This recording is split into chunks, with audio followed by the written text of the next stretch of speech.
Bonjour, dans cette vidéo, je vais vous parler du Qi. Le Qi, qui désigne l'énergie primordiale, est largement utilisé dans la pratique du Feng Shui puisqu'en fait, c'est son fil conducteur. Depuis toujours, le Qi a été utilisé dans différentes civilisations et nommé de diverses manières. Par exemple, c'est le Qi pour les Japonais, la Prana pour les Hindous ou encore le fluide universel pour le mouvement spirit d'Alan Kardec. Finalement, tout le monde parle d'une seule et même chose, à savoir l'énergie primordiale présente en toute chose. Lors d'une expertise Feng Shui, le Qi est donc le fil conducteur, c'est le vecteur principal d'une étude qui va nous permettre de désigner la qualité vibratoire d'un lieu, mais pas seulement. Le Qi va nous permettre de dresser une carte énergétique de l'habitation qui va évidemment être en lien avec les habitants. Cette carte énergétique va contenir des informations très importantes qui nous serviront de socle de lecture pour l'interprétation d'un lieu. Alors nous allons déterminer quelles vont être les forces et les faiblesses d'une habitation et surtout à quoi vont être confrontés les habitants au quotidien.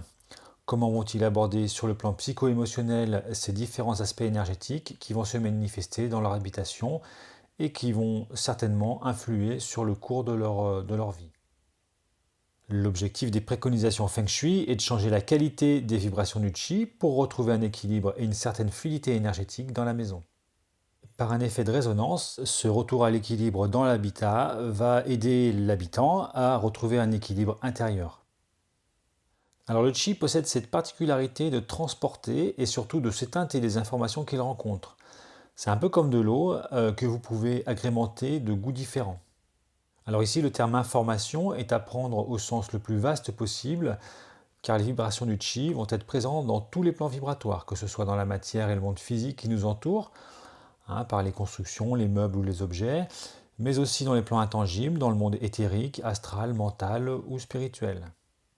Et de ce fait, cela nous oblige à avoir une vision globale si l'on souhaite prendre en compte toutes ces dimensions énergétiques, si bien que lorsque l'on décide de déplacer un meuble, eh bien, il faut prendre en considération sa dimension physique, mais également sa dimension énergétique, émotionnelle, mentale, etc. etc. Et c'est particulièrement le cas pour, par exemple, les objets fétiches auxquels on lie des événements particuliers ou les meubles de famille.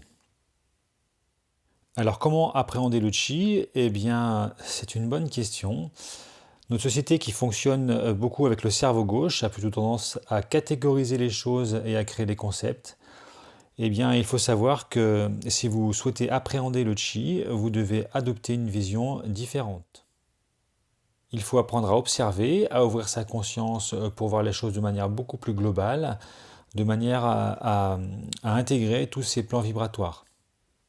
Alors pour nous occidentaux, c'est plutôt compliqué puisqu'on a l'habitude de ranger les choses dans des cases, ce qui a pour effet de rassurer et de satisfaire notre mental qui a besoin de cela. Alors c'est un travail assez important qu'on va faire dans nos formations pour déployer nos perceptions extrasensorielles et capter les mondes subtils.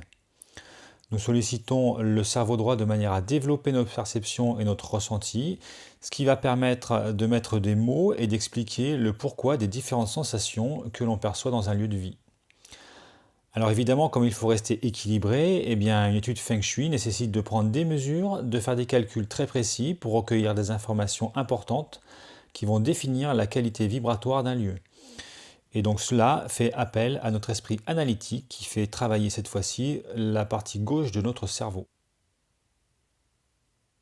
Alors la carte énergétique du lieu se détermine d'une part à l'aide de calculs Feng Shui qui vont permettre de décrypter et d'interpréter l'histoire du lieu à l'aide des différentes écoles Feng Shui traditionnelles. Et d'autre part, comme je vous le disais tout à l'heure, eh bien le ressenti et les perceptions extrasensorielles vont apporter des informations supplémentaires que l'on va mettre en rapport avec les calculs que l'on aura effectués. On peut par exemple ressentir des émotions ou du tourment sur un lit, du stress sur un bureau ou encore une émotion particulière dans un salon. Avec un peu de travail et d'entraînement, on peut même voir ces formes pensées, un peu comme des halos énergétiques que l'on retrouve de manière très localisée dans l'habitation. Et le fait de mettre des mots sur ce que l'on ressent va nous permettre d'expliquer et d'intégrer cette autre réalité que nous offrent les mondes subtils. Alors comment l'énergie va interagir avec nous? Eh bien c'est très simple. Notre corps énergétique va capter toutes les informations du lieu qui sont contenues dans le chi et va les transférer dans les différentes parties du cerveau qui va se charger de traiter ces informations. Alors tout cela s'effectue par un phénomène de résonance, hein, c'est-à-dire que la signature vibratoire de l'habitation va interagir avec la propre signature vibratoire des habitants. C'est entre autres ce qui explique qu'on ne va pas choisir une maison par hasard, mais qu'on va choisir une maison qui va nous ressembler et à travers laquelle on va travailler certaines choses. Donc finalement, le binôme habitat-habitant est un système équilibré, et il est équilibré dans tous ses aspects et interagit en fonction des plans vibratoires. Donc on peut considérer que le corps physique, notre corps physique réagit, interagit avec l'habitat, avec le monde physique qui nous entoure, que notre corps énergétique réagit avec les énergies et les éthers, que les émotions réagissent avec les émotions, etc., etc. Donc le mouvement et l'interaction entre l'habitat et l'habitant est quasi constant. C'est ce qui explique en partie que le fait de modifier des choses à l'intérieur de son habitation modifie une partie des corps énergétiques des habitants qui étaient finalement en compensation. Et parfois, en bougeant ne serait-ce qu'un meuble, eh bien, cela va changer des situations tout entières. Alors en Feng Shui, on a l'habitude de dire qu'on va rendre visible ce qui est invisible. C'est-à-dire que l'on va faire remonter à la conscience des habitants ce qui ne l'est pas. C'est un peu comme un iceberg où on va voir la partie émergée, hein, c'est ce dont on est conscient. Et puis il y a la partie immergée qui représente une grande partie des informations par lesquelles nous sommes souvent guidés de manière inconsciente sans trop savoir pourquoi. Alors pour illustrer mon propos, je vais vous raconter une histoire en lien avec le peintre Salvatore Dali qui était fasciné par cette toile que vous voyez qui s'appelle l'Angélus de Millet. Alors Dali était tellement fasciné par ce tableau qu'il en a créé plusieurs versions à sa manière. Et il faut savoir que Salvatore Dali est ce qu'on appelle en psychogénéalogie un enfant de remplacement. C'est-à-dire que ses parents, avant qu'il ne soit né, ont eu un enfant qui s'appelait également Salvatore et qui est décédé à l'âge de 1 an. Et donc peu de temps après est né Salvatore Dali, le peintre que l'on connaît aujourd'hui.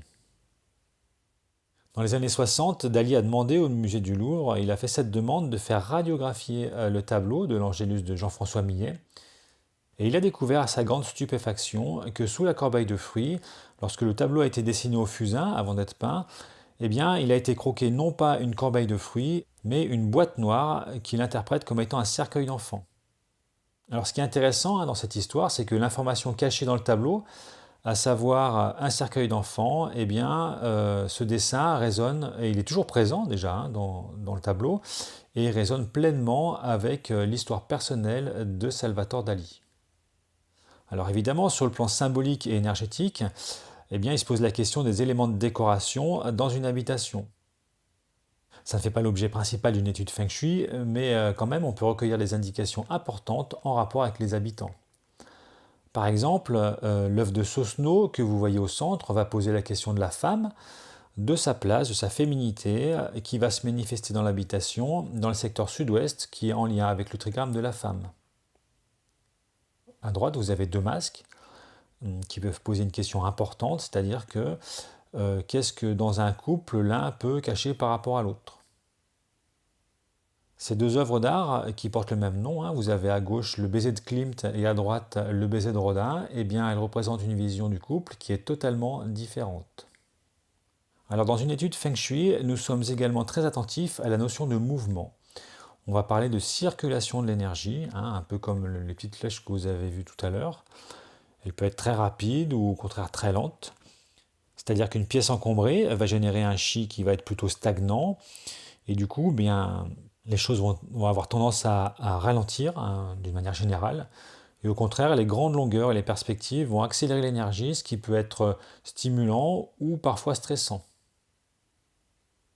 Les formes génèrent ce qu'on appelle des ondes de forme. Vous avez ici 2 bâtiments. Le premier à gauche sont les bureaux de la bibliothèque de Nice. Et la forme carrée qui remplace la tête d'homme va générer une perturbation sur le plan mental qui a pour effet de perturber, de déséquilibrer les corps énergétiques et en particulier notre corps mental.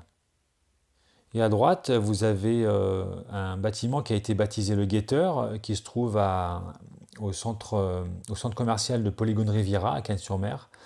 dans le sud de la France. Et donc cette sculpture qui est intégrée au bâtiment diffuse une émotion de peur, un sentiment d'oppression qui va rayonner tout autour du bâtiment et perturber encore une fois les corps énergétiques et là en particulier le corps astral. Alors la forme du plan est également très importante dans une étude Feng Shui. On constate souvent des manques ou des extensions qui correspondent à des absences ou des excès de qi, qui vont avoir des effets particuliers sur ce que l'on va vivre. Et donc vous remarquez ici par exemple sur le plan symbolique que cette forme de revolver exprime une grande colère. Alors il se trouve que j'ai plusieurs fois eu l'occasion de réaliser des expertises Feng Shui avec ce style de forme. Il se trouve qu'à chaque fois, la personne qui vit dans cette maison revolver a besoin d'exprimer une colère importante, une colère qui s'explique par une blessure assez grave qui a été vécue dans le passé. Alors voici un bref résumé de ce qu'est le qi. C'est vrai qu'on peut l'expliquer rapidement comme je viens de le faire, mais on peut également le vivre toute une vie et ça ne s'arrête jamais. Donc pour résumer, le qi parcourt tous les plans vibratoires. Il est le vecteur des informations, il se ressent, il est vital et il est présent en toutes choses. Voilà, je vous remercie de m'avoir écouté et j'aurai le plaisir de vous retrouver dans d'autres vidéos. Merci, au revoir.